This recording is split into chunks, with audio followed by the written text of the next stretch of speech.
Well, it takes a lot of determination to run a marathon, but imagine doing one every day for 4 months with more to come. Well, that's the life two young athletes have been living as they arrived in our province today, but like many Odyssey journeys, theirs is not in vain. NTV's Jody Cook explains.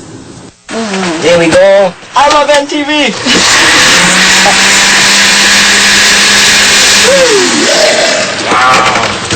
Oh, and always make sure you unplug your electronics. Matt Hill says the protein-packed smoothies he mixes up taste like desert sand. His running partner Stephanie Tate's legs burn and her body begs her to stop. Both have escaped near-death experiences on the Trans-Canada Highway too many times to count. And the weather, well, it hasn't always been favorable. But they're still smiling. In fact, they're downright chipper. And it's a wonder how they do it after logging more than 4,000 miles in 4 months. And they're not even halfway there. Run for One Planet is an 18,000-kilometer run across Canada and around the perimeter of America by myself and my partner in crime, Stephanie Tate, by way of running a marathon each day in order to do that, to inspire environmental action. And while trans-Canadian Odysseys are becoming more popular, trans-continental ones still pack a wow factor punch.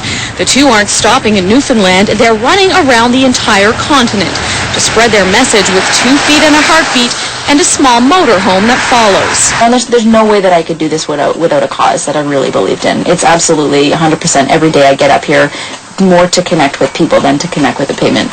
And it's the pavement that gets us to people and sharing our message. So I really look at it as a vehicle to something. The idea of inspiring environmental awareness is one thing, says Matt, but having the message resonate with the people who hear it is another.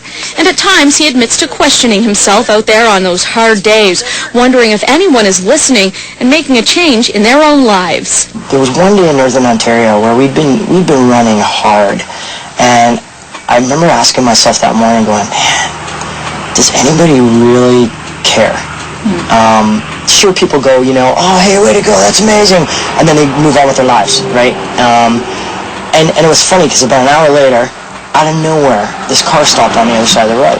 And the guy ran across the road. And he said, hey, I just wanted to know, I don't know what you're doing out here, but wow, it looks really cool.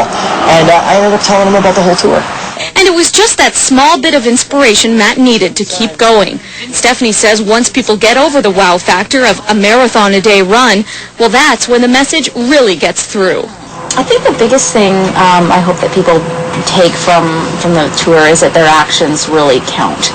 Especially when it comes to climate change, we can really, I think, have a tendency to look at it as this big, large thing, behemoth thing that's going on, that what I do today doesn't really matter in the grand scheme of things, whatever, I'm just one person kind of a thing. And the hope of the tour is kind of an empowerment tour, actually.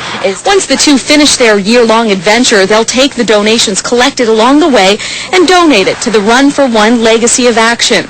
Matt and Stephanie plan to distribute that through ecosystem enhancement initiatives all around North America, a continent they've treaded one step at a time.